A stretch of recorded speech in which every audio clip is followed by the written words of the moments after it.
So what we have here today is a 2024 AMG Mercedes EQV. And we're going to take a look at the interior. So you can expect that this is an AMG, so it's a fairly expensive car. So I'm expecting when we go inside to see the interior, you're going to see an up-level trim, variation, and we should be pretty impressed. So let's go take a look and see what we see inside.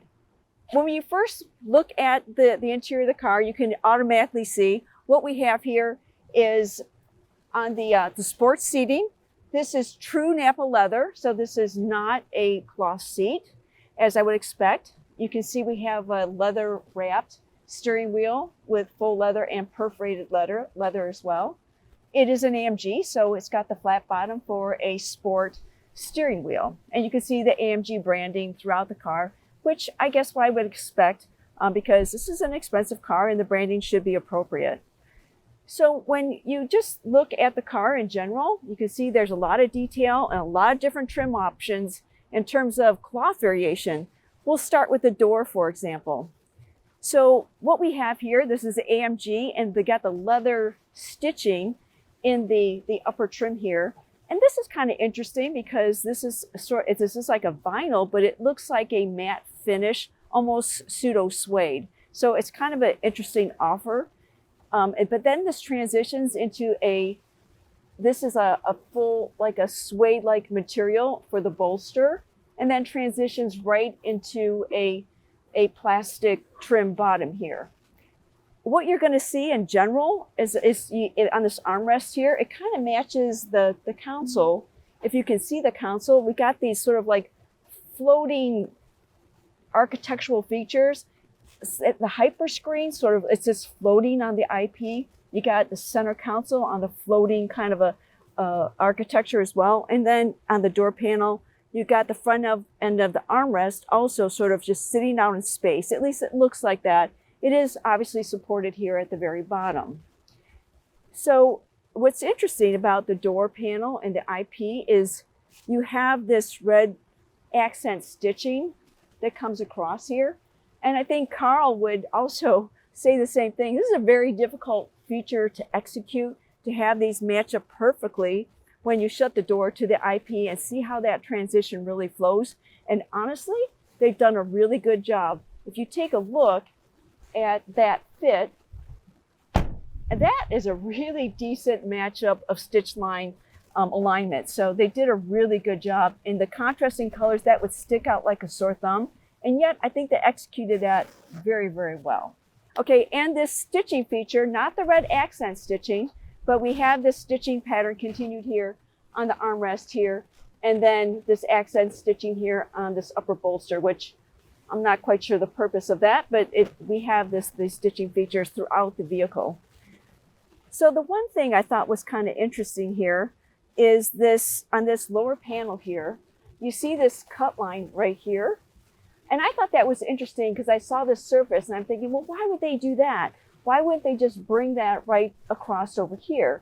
Until I realized that we have the button over here for the tailgate. So if this trim panel was over here, it would really create an access problem for that button. So I can understand now why they did that. So that's why you get that feature cut line sitting right there. So then I started looking at the seats. And again, you have the standard leather seats here with the perforated section in the back center and the seating area here. And that perforation, I think, is quite necessary because if you look at the feature of the vehicle, we do have heated and cooled seats. So the perforation would aid in that. So that's expected here. It has a complementary red seat belts, which I thought was interesting to match the red accent stitching. And then you look at the side panel here, which again, I think this is a sort of an interesting execution here. Typically this closeout panel would be all one piece, but here you can see there's a cut line. And I'm guessing that possibly this would be a carryover part. And because maybe this button here is different on various cars, maybe there's seat controls here or some other feature, that they could replace this easily and keep this as a standard tool, and only this part would change. So I don't know, but it's interesting to have the cut line here. And actually this is a two-piece construction. You have the inner that wraps around the back, and then the outer, and so it's actually three pieces. So a little bit of a complicated construction. So as we go into the IP, again, you have this pseudo matte suede finish. It's soft to touch, so it is a soft IP upper. Relatively, well, the heat on this is quite extreme, but but nonetheless, it's a very nice finish panel. And then you can see the ambient light pipe that goes across. And what I think is demonstrating here is a relatively high quality fit and finish are all these interfaces here. I think about this four corners coming together here. This side panel here, this side, the closeout panel for the IP, this suede inner or midsection, and then the light pipe area. And yet all of this comes together really well done, no wrinkles, pretty amazing for all that to come together like that in a very short space and tight space. And that is, again, it carries out through the door panel here on the side and all these tight little radiuses, and yet there's virtually no wrinkles. The execution of that is just amazing. The fit and finish is pretty good. So I'm pretty impressed with that. So again, you have the IP, you got this big hyper screen. You have this sort of floating console area here. Not quite sure how the install of this IP would go, because maybe this goes in after or before the IP comes in. I'm not quite sure. But again, you have this matte finish sort of PU upper. You have that suede section in the center with, again, the complementary stitching, and then the hard plastic on the lower. What I thought was also interesting, you can change the ambient lighting, but I don't know if anybody could see it, but they actually have an ambient light that comes down from the IP that basically will highlight and shine upon especially the brake pedal. So if you change the colors and into the shade, you could actually see that the ambient color is glowing in the footwell as well. So then you have this console. I call this like a floating console here. And here we have the $1,500 option carbon fiber section here. It's very nicely executed, I'll give you that. But it is interesting. I don't know why you would ever need carbon fiber here. This is kind of a structural material just to have it for a door. But anyway, it's interesting. It works really well, but I don't know, it's maybe over the top. You could have just done a black piano trim, but then again, the fingerprints would be awful. In the interior, under this storage area, you have the cup holders, and you have the phone charging pad here, and your US ports, your charging ports, and a place to store the keys. This area here is removable. The cup holders are removable.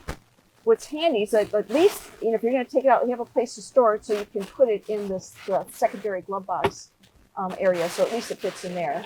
So there's a place to put it if you choose not to have it in there. So that's good. You can have a cup holder. You can have added storage space. That's kind of a nice feature. Now this is controversial at best, right? Some people do like this split feature on glove boxes. Other people absolutely don't like them. I think that's a styling preference. It's also a user preference. I actually don't mind it because it kind of gives me this full access, and my arm really doesn't interfere with this. But some people truly like it to have flipped one way or the other. But I think it works well in this vehicle. And again, we have the accent stitching. And again, the stitching is all over this car. I'm just surprised and impressed that the alignment of these stitch features are really quite well executed. So let's move into the rear seating area. You can see the same thing goes through the rear door and the piano black finish here, which again, I'm not really a fan of piano black just because you have to clean it continuously, but sure does look pretty. Again, we have the full leather seats with the red seat belts. And again, the brushed aluminum-like appearance for the seat back trim. They didn't really skimp too much on the seat back here. This is not vinyl. It's more of a soft touch paint plastic, but when you touch it, it certainly feels very smooth and very soft. On the mat pocket here, I thought this was really quite clever, but it's really it's a sort of a plastic picture frame. It has this vinyl-like material. So it can expand quite nicely if you put something in here with elastic straps here. Some people could put in netting, but this I think looks very clean and crisp, and I think very functional at the end of the day, because I think that will provide a good deal of storage room here. So I thought this was really well executed. And we have here, again, on the rear console, I think there's a screen option that you could get here. In this case, they have closed this out, but also you do have a couple more ports available back here. So when you look at the seats, again, we have this full leather seating surface here. And on the headrest, there we have 3 seating positions. Each seat position does have adjustable headrest, even the center, which I thought was nice. And again, we have the red seat belt option here and our ISOFIXes. So if you want to fold down these seats, there is a button over here that you can press on the upper corner right here. And when you do press this button, the little red button comes up. And that button just is to let you know the seat is locked or unlocked. And so if you press the button, you can pull the seat down. And notice how the center portion will come down with it. So when you can pull this down, and essentially this will lay flat for you. So then you have a 60-40 split that goes back to the trunk area.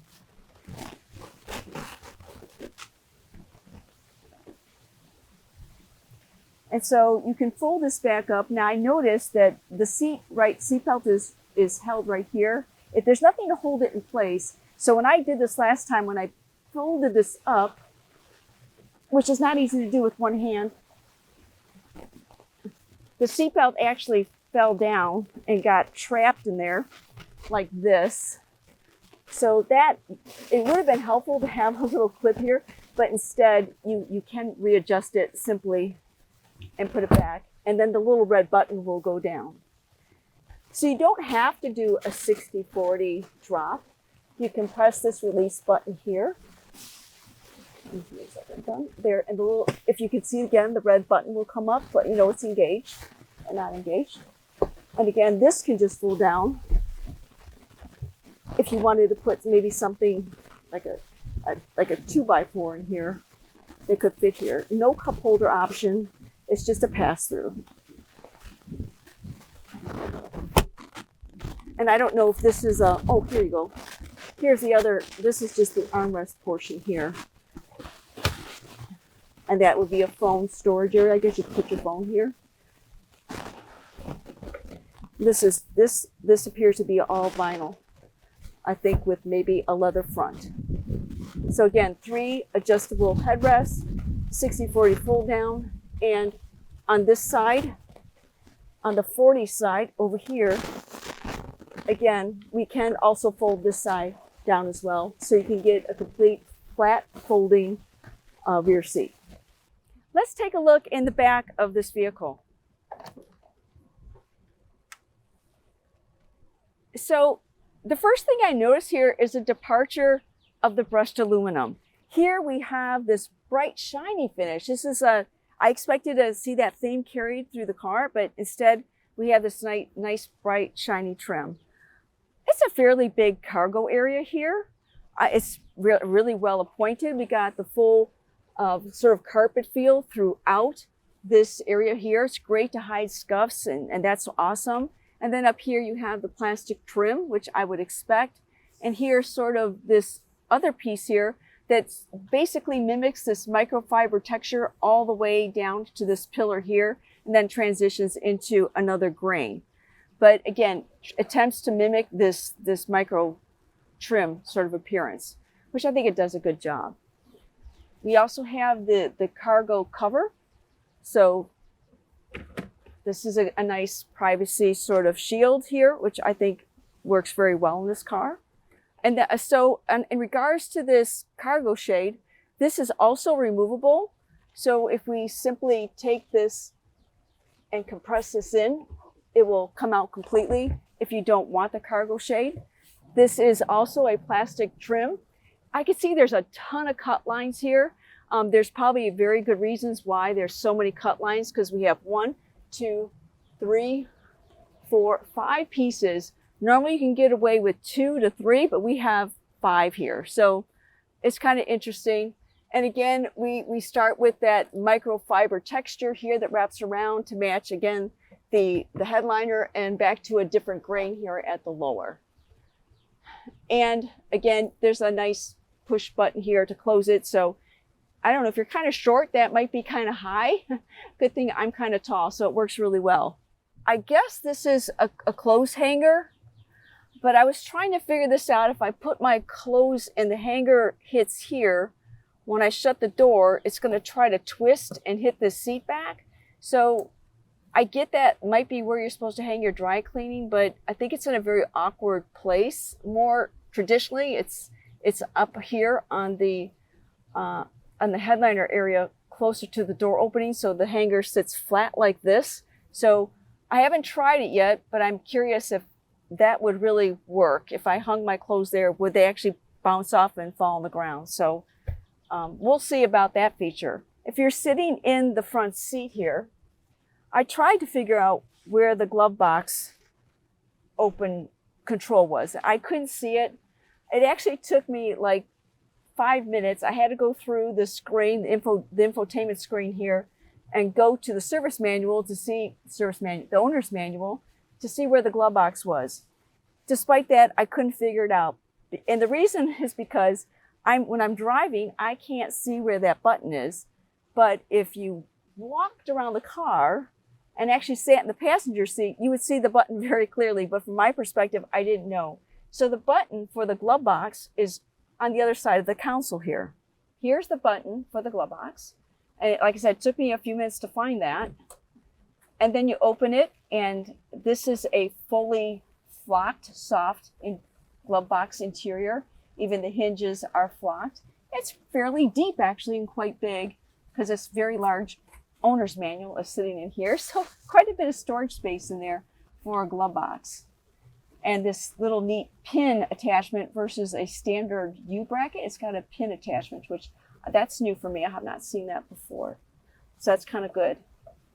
So it's relatively nice and very soft, very soft engagement. You can barely tell that you've engaged it. It's just soft to the touch.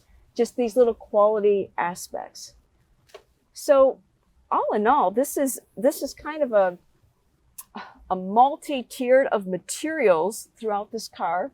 I think they blend relatively well together. I think they did a pretty good job. It's a little busy for me, but again, if this is the styling cue that Mercedes wanted to offer, I think it does a relatively good job to demonstrate a level of richness in this car. All the way from the microfiber to this sort of suede stitched appearance to this fully suede soft trim here, to the vinyl wrapped to hard plastic. It sort of transitions its way to the rich materials to the lesser materials at the very bottom. So it works really well, and it's executed in terms of fit and finish, all these tight radiuses that they have. I think they did a good job overall. Not necessarily my style, but overall for fit and finish and material choice, pretty good job for the price point.